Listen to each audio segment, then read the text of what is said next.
Allahu Akbar, Allahu Akbar, Allahu Akbar, Allahu Akbar, Allahu Akbar, Allahu Akbar, Allahu Akbar.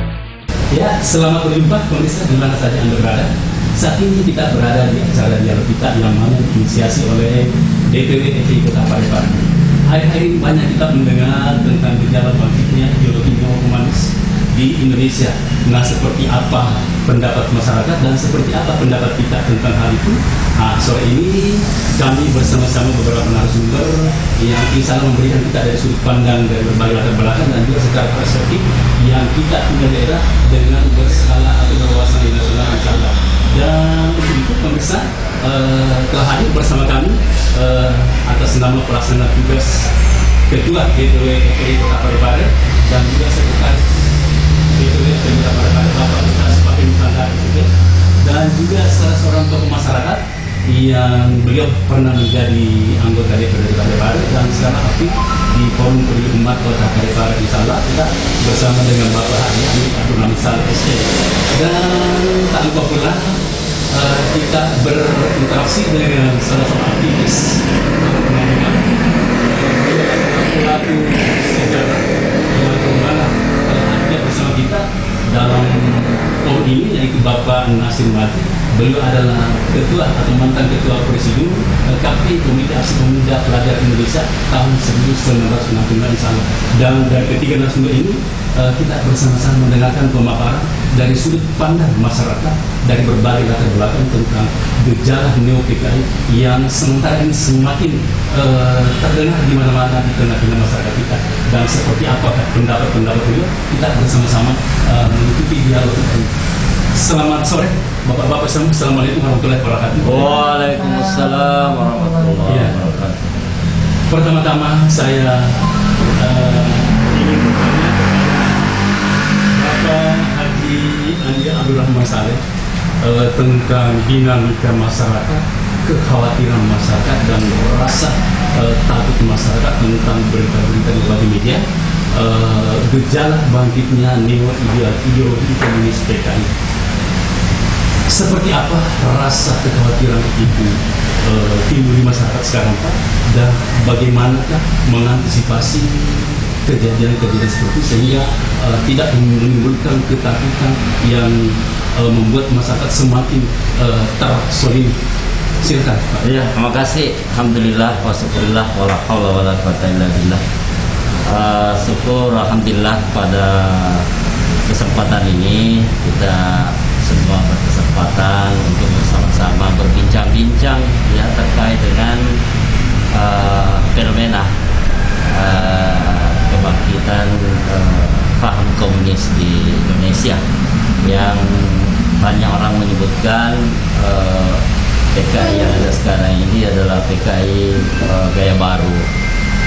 Memang beberapa tahun terakhir ini isu ini sempat menjadi ajang perdebatan masyarakat, baik secara langsung melalui forum-forum seminar, diskusi, perbincangan warung kopi tentang ada tidaknya ya paham ini, karena mengingat rentang waktu tahun 65 dengan tahun 2000 ini ya sudah 55 tahun ya, sudah cukup lama. Hanya saja memang narasi-narasi yang berkembang di tengah masyarakat sekarang ini, terlebih lagi dengan adanya RUU HIP, itu semakin menguatkan bahwa paham komunisme itu memang kembali menjadi paham yang hidup di tengah masyarakat. Dan tentu kita patut berterima kasih kepada salah seorang jenderal TNI, mantan Panglima Angkatan Bersenjata, yaitu Bapak Gatot Nurmantio ya, terutama sewaktu beliau masih aktif menjabat Panglima Angkatan Bersenjata, itu beliau keliling kampus-kampus di Indonesia ya, menyampaikan adanya fenomena ke depan yang akan dihadapi oleh bangsa Indonesia, yaitu proxy war perang tanpa bentuk. Dan saya waktu itu sempat hadir waktu diadakan di Makassar. Namun beliau itu membungkus narasi-narasi itu secara halus bahwa ada proxy war, perang tanpa bentuk. Nah, barulah setelah saya melihat di salah satu kanal YouTube, beliau terbuka bahwa yang saya maksudkan itu proxy war adalah bangkitnya kembali paham komunisme. Jadi saya kira dengan momentum itu ditambah lagi yang saya sampaikan tadi mengenai RUU HIP ini semakin menguatkan opini masyarakat bahwa memang itu adalah nyata, bukan lagi hantu ya, karena 2017 yang kemarin Pak Natif Diwan mengadakan satu diskusi di LC, komunis itu hantu atau nyata. Nah, ternyata tadi malam ya kita saksikan sendiri kembali dilaksanakan dialog itu, karena momen 30 September ini adalah saya kira momen yang tepat pembicarakan itu. Kami Ilyas selaku host tadi malam mengaku terkejut ketika beliau melakukan jajak pendapat lewat Twitter dari 10.000 responden sampel, ternyata 85% itu berpendapat bahwa paham komunisme itu memang ada sekarang. Nah, jadi tentu masyarakat ya mau tidak mau ikut resah, takut karena sejarah telah mencatat bahwa komunisme ini yang mewujud dalam bentuk Partai Komunis Indonesia itu sudah berkali-kali ya, kalau tidak salah sebelum kemerdekaan dia sudah melakukan pemberontakan tahun 1926, kemudian tahun 1948 3 tahun setelah Indonesia merdeka di bawah kepemimpinan Musso ya, bangsa Indonesia waktu itu bersiap menghadapi agresi Belanda ya, tiba-tiba ada deklarasi yang dipimpin oleh Musso untuk membentuk Republik Soviet ya di Indonesia ini ya.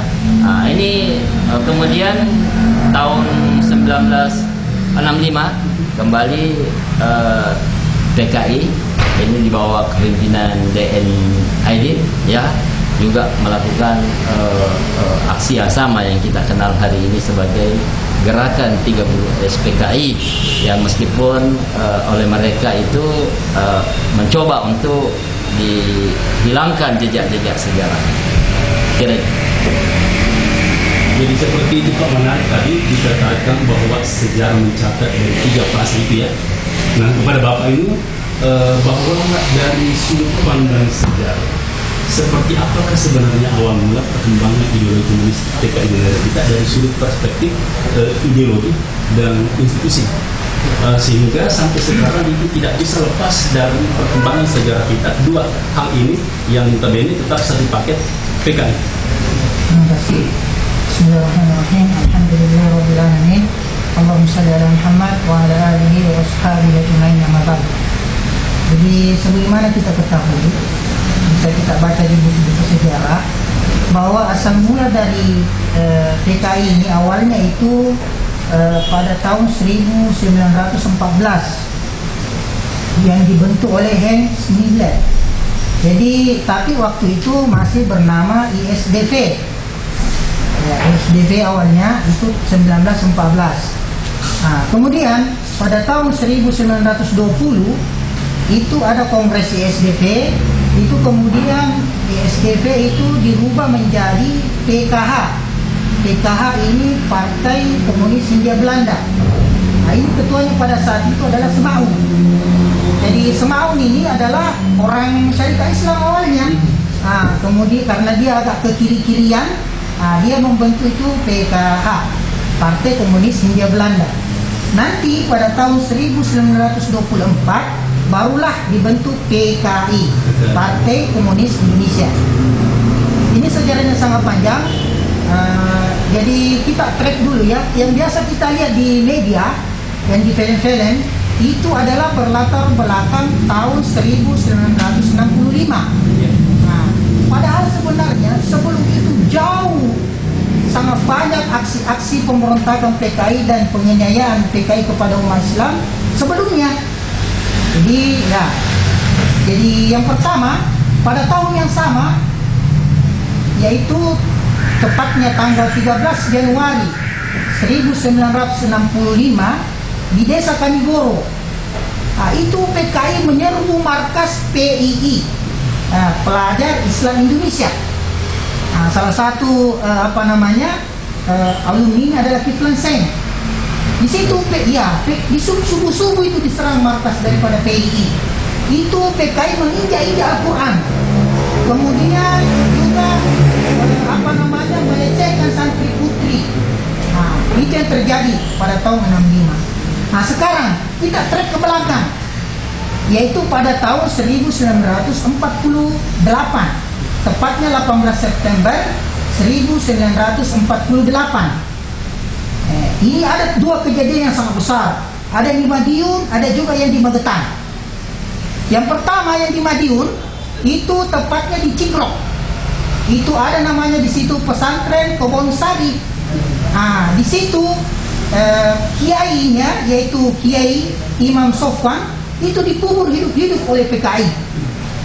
Dikubur, bayangkan bagaimana sadisnya, begisnya dan biadabnya PKI ini mengubur hidup-hidup daripada kiai pesantren pada saat itu.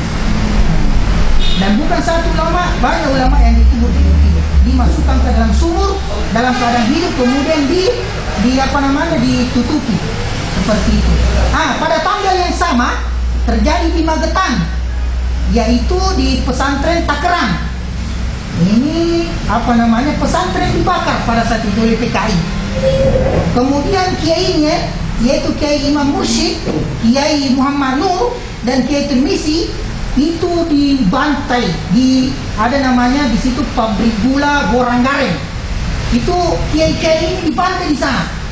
Itu sudah ada buku yang ditulis Banjir Darah. Itu menceritakan kejadian tersebut. Dibantai, dan di situ menurut fakta sejarah bahwa 108 orang yang dibantai PKI di pabrik gula Goranggareng tersebut. Kemudian ada juga orang Arab pada saat itu yang dibantai, yaitu yang bernama Hadi Ad-Daba. Ini beliau dari Mesir.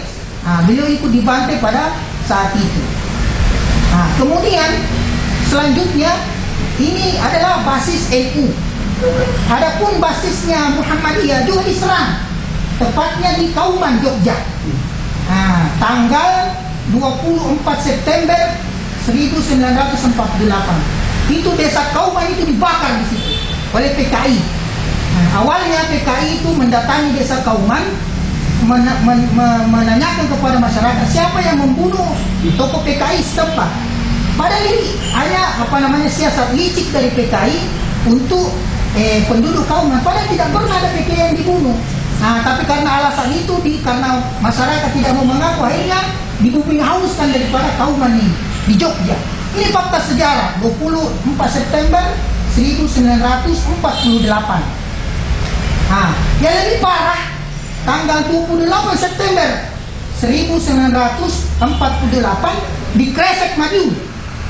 Di Madiun ini di kota di Kresek namanya, itu ada patung. Di situ patung Muso memenggal kepala Kiai Hussein. Ini ada patungnya di sana, bisa kita lihat. Di situ ada 17 orang korban. Jadi karena pada sebelumnya itu beberapa hari sebelumnya 18 September 1948, sebagaimana yang disebutkan tadi Pak Haji Rahman Saleh, itu Muso memproklamirkan berdirinya negara Soviet Indonesia. Bayangkan Pak, 1948 mendirikan negara dalam negara. Ini kan pemberontakan ini pengkhianatan kepada bangsa kita. Orang sudah merdeka kok masih bikin negara lagi. Negara Soviet Indonesia namanya. Kemudian yang bergerak pada saat itu adalah Front Demokrasi Rakyat. Jadi underbow daripada PKI pada saat itu, pimpinan Muso, yaitu Front Demokrasi Rakyat. Bayangkan beraninya mereka menamakan ada kata-kata demokrasi di di organisasinya, padahal dia adalah PKI. Belakangan kita baca sejarah, FDR adalah PKI, karena Andorbonya PKI banyak, bukan cuma FDR. SOPSI itu kan buruh yang mereka jalankan, yang mereka gerakan, ini PKI juga. Kemudian apa lagi? Gerwani, ini adalah perempuan-perempuan yang mereka gerakan. Kemudian BTI, inilah petani-petani yang mereka gerakan. Kemudian pemuda rakyat, jadi ormas yang mereka gerakan adalah pemuda rakyat. Bayangkan, mengatasnamakan pemuda, pada sesungguhnya dia adalah PKI, underbow dari PKI. Kemudian pada bulan yang sama, tahun yang sama, September 1948, itu juga mereka menyerang pesantren Gontor di Ponorogo.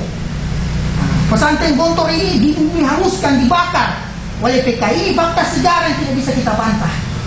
Tapi karena Kiai pada saat itu mengetahui bahwa PKI akan menyerang, maka beliau dan santrinya hijrah, sehingga korban jiwa itu minimal, nihil. Tapi korban berupa pesantren di bumi hanguskan, dibakar, kitab-kitab itu ada di buku-buku sejarah tertulis. Jadi itu saya kira ya, jadi sangat banyak kelam, sejarah kelam daripada PKI ini yang kita cuma ringkas-ringkas, ya seperti itu. Iya, pemirsa, secara sistematis sudut pandang pengetahuan kita dalam sejarah bangkitnya ideologi PKI ini cukup panjang dan memerlukan waktu yang sangat lama. Nah, kebetulan pada hari ini kami bersama salah satu aktivis yang memang pada zamannya tahun 1995 sebelum bergabung di KAPI, Komite Aksi Pemuda Pelajar Indonesia, kita bisa mendengar elaborasi tentang sejauh mana kita mendengar isu PKI dari sudut pandang perspektif kita di daerah. Seperti untuk kepada Pak Nasib, boleh mungkin kita indukkan tema hari ini dari sudut pandang perspektif di daerah. Assalamualaikum warahmatullahi wabarakatuh. Waalaikumsalam. Pertama-tama senantiasa kami mengucapkan syukur kepada Tuhan Yang Maha Kuasa karena kesehatan dan rahmat yang diberikan kepada kita, sehingga pada hari ini kita dapat berbincang-bincang tentang mengenai gerakan G13. Perlu kami sampaikan bahwa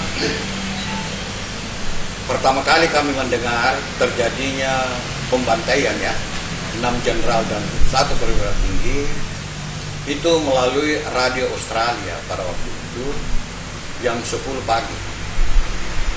Dia menjelaskan bahwa Partai Komunis mau mengadakan kudeta dan melaksanakan pembunuhan 6 jenderal dan 1 perwira tinggi.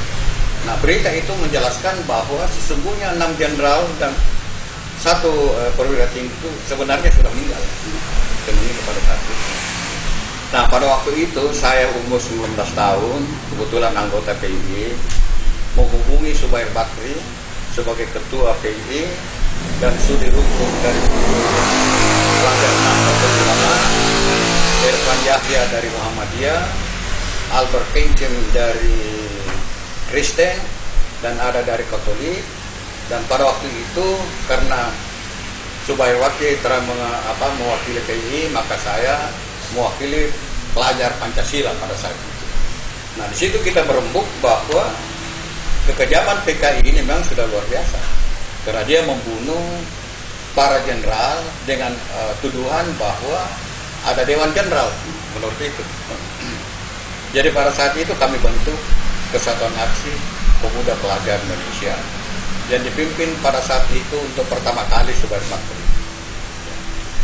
Nah, disitulah saat itu kami menelusuri daerah-daerah untuk memberikan pemahaman kepada masyarakat bahwa Partai Komunis itu sebenarnya adalah partai yang terlarang, yang sebenarnya telah melakukan banyak kejahatan-kejahatan.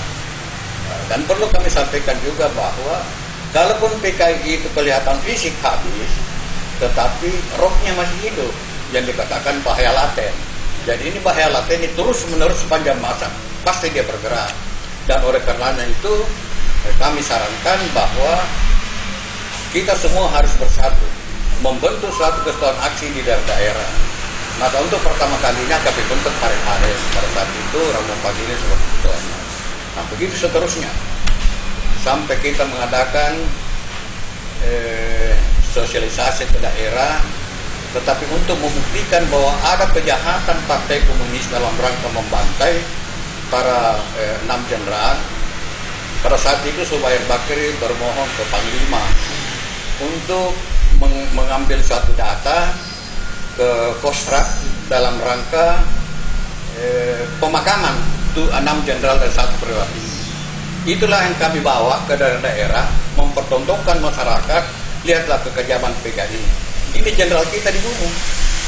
Nah, sampai ke Sulawesi Selatan keliling itu yang kami propagandakan, sampai pada saat waktunya film itu kami pulang ke tempat. Jadi film yang asli itu cuma penguburan 6 jenderal dan 1 perwira. Itu ada dokumentasi yang kami ambil dari kota. Itu yang kami pakai sebagai alat bukti bahwa kekejaman PKI seperti ini yang ada tonton. Gitu ceritanya.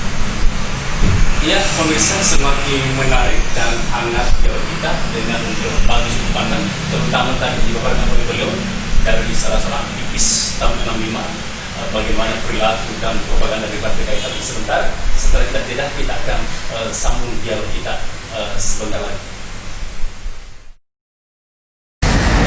Ya pemirsa, kembali bersama kita di dalam acara dialog dengan beberapa narasumber yang sudah hadir bersama kita di siang hari ini.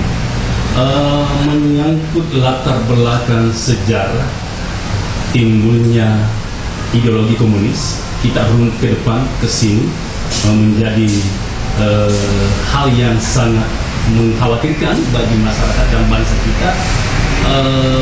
Baru-baru ini dan masih hangat sekarang kita mengetahui beritanya tentang adanya niatan dari beberapa ormas atau partai yang ingin mewacanakan mengembangkan rancangan undang-undang haluan ideologi Pancasila, yang mana Pancasila menjadi prinsip dari Pancasila. Nah, kepada Bapak Haji Andi Rahman Saleh, bagaimanakah reaksi masyarakat terutama umat tentang adanya wacana itu, yang mana kita melihat dari sudut pandang di daerah, apakah ini menimbulkan rasa atau polarisasi? Jadi terima kasih. Saya kira adanya pengajuan RUU HIP itu membawa hikmah ya. Kenapa? Karena seperti yang saya katakan pada pembicaraan kita yang pertama, bahwa di masyarakat itu terjadi polarisasi pandangan antara ada dan tiada, ya, sehingga ada yang memplesetkan bahwa PKI itu seperti hantu, ya, tidak bisa dilihat tapi terasa. Nah, dengan adanya RUU HIP yang diusulkan oleh PDIP ini, itu menjadi suatu momentum bagi masyarakat yang tadinya ragu, akhirnya bertambah yakin bahwa memang ada. Sehingga apa yang terjadi khususnya di Jakarta dan sekitarnya, di Jogja, di Bandung, adanya aksi-aksi protes dari masyarakat, sehingga RUU ini yang sudah masuk prolegnas di DPR RI itu akhirnya ya ditunda sementara.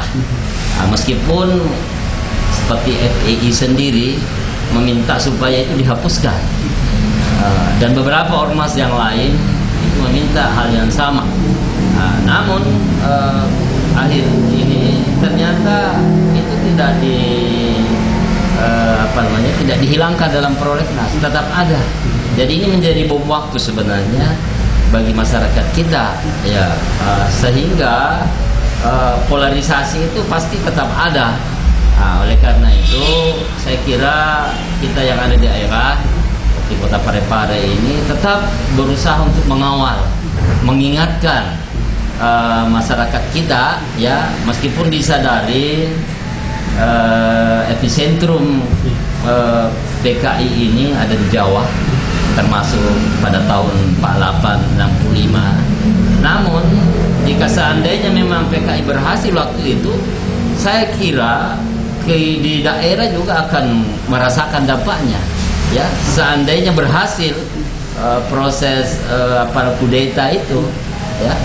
Oleh karena itu kita tentu harus selalu berdoa, seperti yang disampaikan orang tua kita, mengatakan bahwa kita harus bersatu. Ya, meskipun ada upaya untuk memecah belah. Ya, kita saksikan beberapa waktu yang lalu mereka memanfaatkan organisasi seperti misalnya saudara-saudara kita dari Banser, ya, mengejar-ngejar orang-orang yang tabligh akbar, ya, yang dianggap tidak sejalan. Dan tentu juga ini menjadi masalah tersendiri, memperkuat polarisasi itu. Ya, oleh karena itu kita yang ada di daerah ini harus tetap menguatkan rasa kebersamaan itu, dan tentu harapan kita, ya, perjuangan bapak-bapak kita, ya, khususnya yang tergabung dalam koalisi aksi menyelamatkan Indonesia ini perlu kita dukung, karena mereka tahu betul apa persoalan bangsa kita. Ya, salah satunya adalah mengenai komunisme ini. Kenapa berbahaya? Karena ini menyangkut ideologi. Ya, ketika suatu pemerintahan didasari oleh sebuah ideologi, tentu akan diwujudkan dalam bentuk dalam bentuk implementasi. Ya, dan bahayanya ideologi komunisme itu, ya, mereka tidak tidak mengindahkan aturan-aturan Tuhan, ya, malah mereka adalah anti agama. Nah, ketika mereka anti agama, otomatis mereka menghalalkan segala cara, dan itulah yang terjadi pada sejarah pemberontakan, pengkhianatan mulai Madiun tahun 48 sampai 1965. Mereka memfitnah, ya, seperti ada Dewan Jenderal lah, ya, macam-macam fitnah mereka. Dan yang akhir-akhir ini itu adanya upaya mendesak pemerintah untuk minta maaf, ya, seolah-olah pemerintah lah yang bersalah. Coba bayangkan. Jadi memang kita upaya-upaya seperti ini harus terus kita galakkan. Ya, mumpung masih ada pelaku-pelaku sejarah seperti di Parepare ada Pak orang tua kita Pak Nasir Majid. Inilah yang bisa menjadi penyambung sejarah, ya, di tengah upaya untuk mengaburkan sejarah itu. Itu tantangan kita hari ini, apalagi kaum milenial, ya, orang yang tidak peduli lagi dengan ideologi, ya, mereka hanya sibuk dengan gadgetnya dan semacamnya. Akhirnya ini menjadi ladang subur sebenarnya bagi tertanamnya paham komunisme. Menarik Pak, tanggapan dari sudut pandang bahwa dikatakan PKI itu anti agama. Kepada Pak Ustaz Fahri, berkenan dan umat sebagai umat Islam yang terbesar di negara kita, bahwa kita tahu ideologi komunis PKI sangat menentang namanya agama. Nah, bagaimana kira-kira pandangan kita, sikap kita selaku umat Islam, membesar umat ini, supaya kita bisa tetap memperkokoh barisan untuk menghalau daripada gejala timbulnya. Jadi yang pertama, menurut saya perlu kita sebagai umat Islam mengkonter segala hal yang dihembuskan oleh PKI yang tidak sesuai dengan sejarah. Karena ini PKI kerjanya seperti itu, memutarbalikkan fakta. Jadi fakta yang sebenarnya mereka putar balikkan sehingga masyarakat itu merasa bahwa PKI lah yang korban. Nah, PKI lah yang yang jadi korban, padahal kan tidak. Nah, kemudian mereka juga mengatakan bahwa aturan yang melarang PKI sudah dihapus. Banyak sekali isu-isu yang mereka sebarkan supaya ini melemahkan kita. Padahal sebagaimana kita ketahui bahwa TAP MPRS nomor 25 tahun 1966 itu belum dihapus, masih berlaku sampai sekarang. TAP MPRS inilah yang melarang tentang Partai Komunis Indonesia ini. Kemudian ada regulasi yang terbaru, yaitu Undang-Undang nomor 27 tahun 1999 tentang perubahan KUHP. Di situ bisa kita lihat pada pasal 107 poin A sampai dengan F. Nah, ini kalau kita baca dua regulasi ini, kita akan paham betul apa dan bagaimana sebenarnya PKI itu, komunisme itu. Jadi di situ di undang-undang tersebut itu dilarang untuk menyebarkan paham komunis di media manapun. Jadi saudara-saudara sekalian umat Islam, jika misalnya menemukan seseorang menyebarkan paham komunis melalui misalnya Facebook, Twitter, Instagram, dan medsos-medsos yang lain, maka itu kita bisa laporkan ke aparat hukum supaya mereka ditangkap seperti itu, karena itu melanggar hukum yang berlaku di negara kita.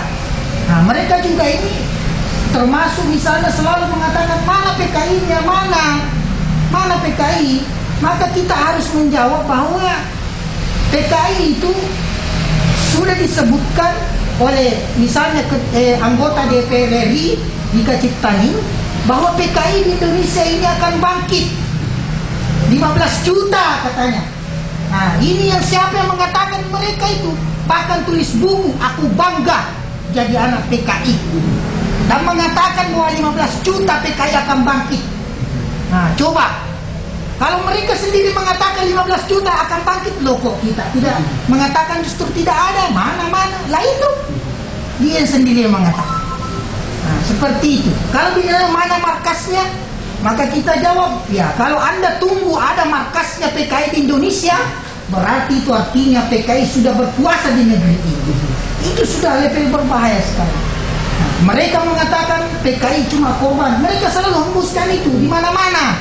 Nah, maka kita katakan kalau memang PKI yang korban, maka yang jadi penjahat siapa coba? Apakah tentara yang jadi penjahat? Apakah kiai yang jadi penjahat? Apakah santri-santri yang jadi penjahat? Apakah umat Islam yang jadi penjahat? Tentu tidak, mereka lah itu penjahatnya. Nah, mereka juga memfitnah Soeharto, mengatakan Soeharto adalah PKI. PKI itu mainan daripada Soeharto. Maka kita katakan Soeharto berkuasa 32 tahun di negeri ini. Seandainya PKI Soeharto itu PKI, maka tentu negara ini akan menjadi negara komunis. Tapi sampai beliau lengser 98, negara ini tidak pernah jadi negara komunis. Kemudian yang kedua, sewaktu selesai terjadi G30 PKI itu Nasution lari minta pertolongan kepada Soeharto. Seandainya Soeharto komunis, tentu ditembak mati langsung ini Nasution, karena Nasution ini adalah anti PKI. Tapi ternyata tidak, Nasution malah dilindungi oleh Soeharto. Maka ini bukti nyata bahwa Soeharto ini bukan PKI. Selama ini umat Islam selalu yang dituduh radikal, selalu dituduh ekstremis, selalu dituduh akan merubah Pancasila, selalu dituduh akan berbuat makar.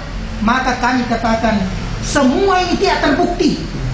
Justru yang terbukti merekalah yang akan merubah Pancasila ini. Umat Islam sampai hari ini mempertahankan Pancasila sampai tetes darah penghabisan.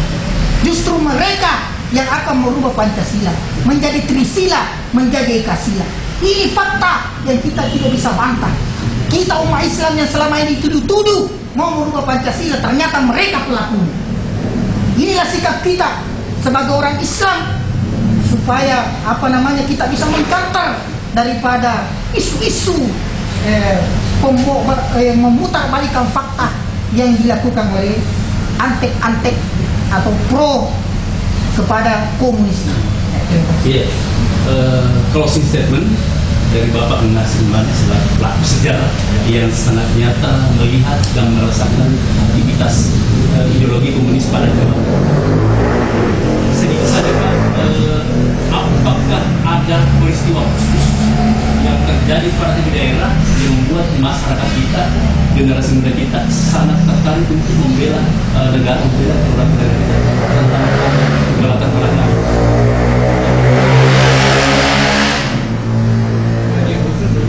Sudah silakan. Jadi memang dulu kegiatan kami adalah menangkap kegiatan-kegiatan Partai Komunis di daerah. Nah, kemudian kita mengadakan sosialisasi juga ke daerah-daerah bahwa Partai Komunis itu melaksanakan bahaya laten, artinya dia bergerak di bawah tanah, kan begitu.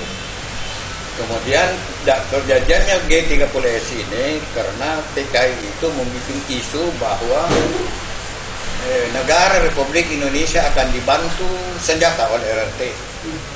Jadi satuan.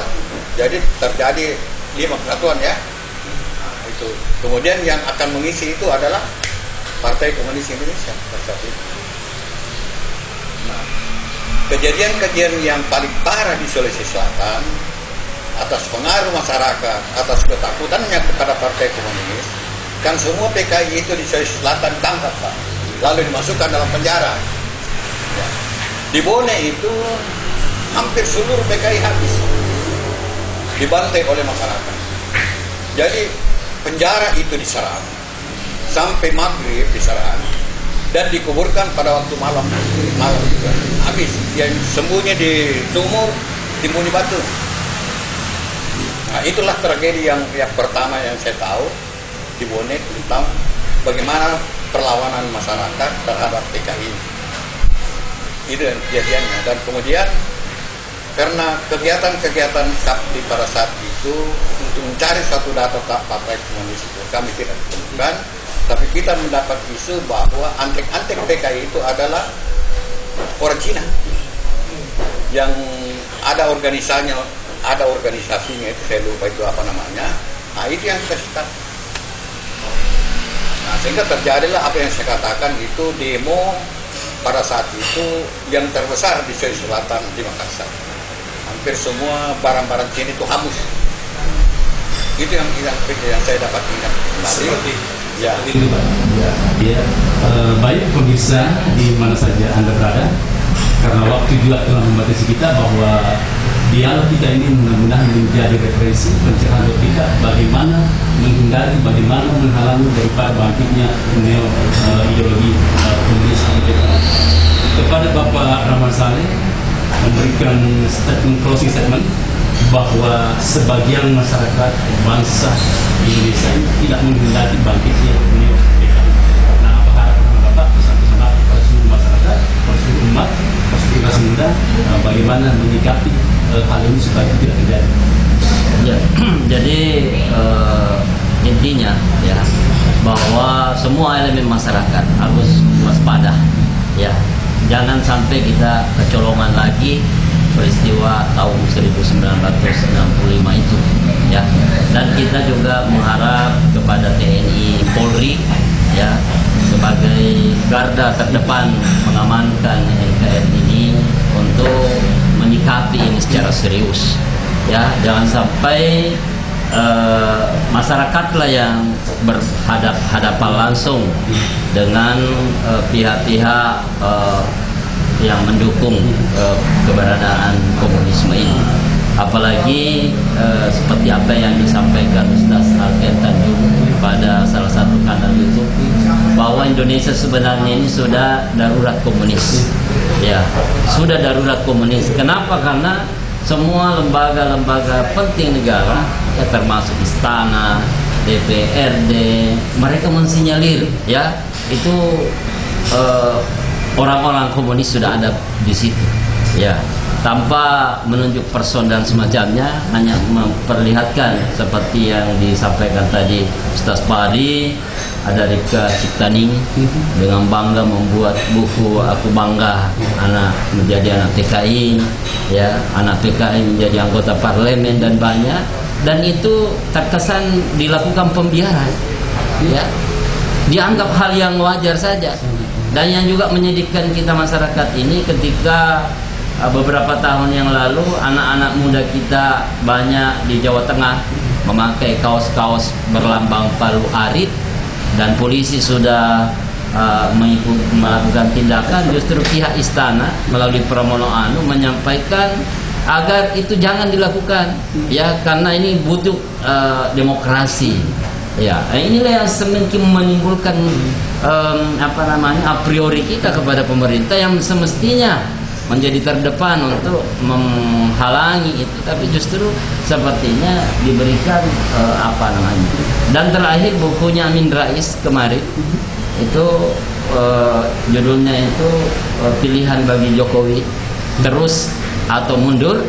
Itu dia mengupas di situ bahwa di zaman kepemimpinan Jokowi lah, ya, angin kencang istilahnya diberikan kepada bangkitnya komunisme ini. Ya, ini harus menjadi perhatian Bapak Jokowi agar jangan ada stigma bahwa Jokowi betul-betul memberikan kesempatan PKI untuk bangkit lagi seperti halnya di zaman Soekarno dulu.